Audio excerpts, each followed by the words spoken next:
Kalian sudah mempelajari sekilas tentang asam dan basa di kelas 10.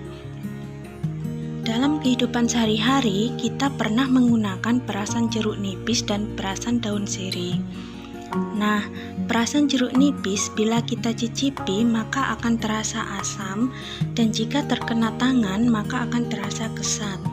Sedangkan perasan daun sirih bila kita cicipi akan terasa pahit, dan jika terkena tangan maka akan terasa licin.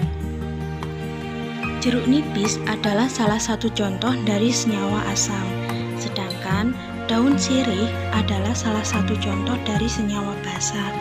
Masih ingatkah kalian tentang pengertian asam dan basa? Ada 3 teori asam basa yang digunakan dalam mempelajari kimia, antara lain teori Arrhenius, teori Bronsted-Lowry, dan teori Lewis. Seorang ahli kimia bangsa Swedia yang bernama Arrhenius pada tahun 1884 menemukan konsep asam dan basa. Menurut Arrhenius, asam adalah zat yang dapat melepaskan ion H+ atau ion H3O+ jika dilarutkan dalam air. Sebagai contoh, HCl atau asam klorida jika direaksikan dengan air atau H2O maka akan melepaskan ion H3O+ dan ion Cl-.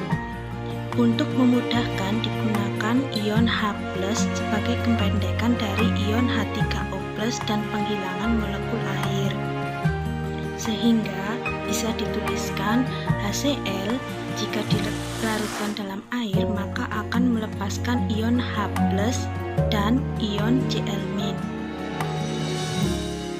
Menurut Arrhenius, basa adalah zat yang dapat melepaskan ion OH- jika dilarutkan dalam air. Sebagai contoh, NaOH atau natrium hidroksida jika dilarutkan dalam air maka akan membentuk ion Na+ dan ion OH-. Ternyata teori Arrhenius masih memiliki kelemahan, yaitu hanya berlaku untuk senyawa yang dilarutkan dalam air saja, tidak menjelaskan sifat asam dan basa yang tidak melalui pembentukan ion H+ atau ion OH-, sehingga kelemahan ini disempurnakan oleh teori asam basa lainnya. Pada tahun 1923, Johannes N. Bronsted dan Thomas M. Lowry mengemukakan teori asam basa yang melihat dari sisi proton atau H+. Menurut Bronsted-Lowry, asam adalah zat yang memberikan H+ atau donor proton, sedangkan basa adalah zat yang menerima H+ atau akseptor proton. Asam yang memberikan H+ akan membentuk basa konjugasi, sedangkan basa yang menerima H+ akan membentuk asam konjugasi. Kemudian dikenal istilah dengan asam basa konjugasi. Sebagai contoh, HF ditambah H2O akan membentuk ion H3O+ dan ion F-. Untuk reaksi ini, HF bertindak sebagai asam, H2O bertindak sebagai basa, sedangkan H3O+ bertindak sebagai asam konjugasi dan F- bertindak sebagai basa konjugasi.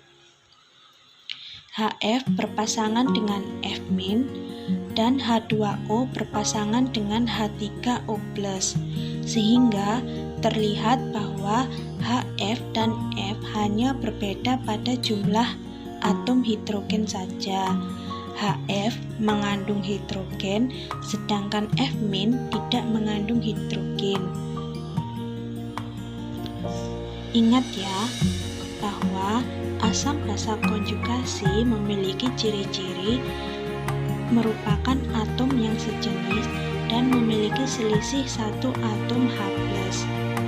Selanjutnya, dalam asam basa Bronsted-Lowry dikenal spesies amfiprotik atau spesies amfoter, yaitu spesies yang dapat bersifat sebagai asam atau basa.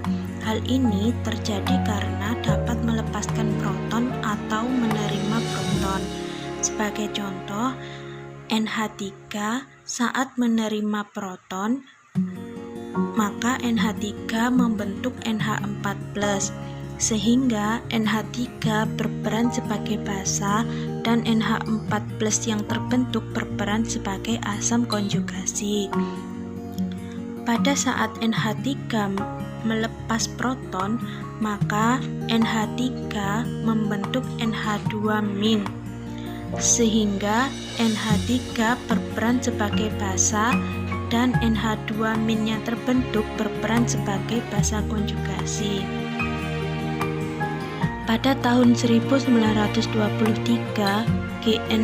Lewis mengemukakan teori asam basa Lewis dengan melihat dari sisi elektron atau sisi pasangan elektron bebas atau PeB.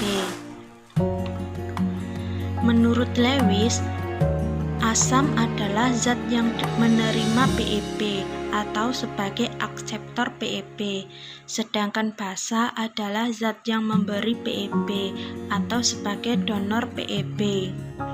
Sebagai contoh, pada reaksi H+ ditambah NH3 membentuk NH4+.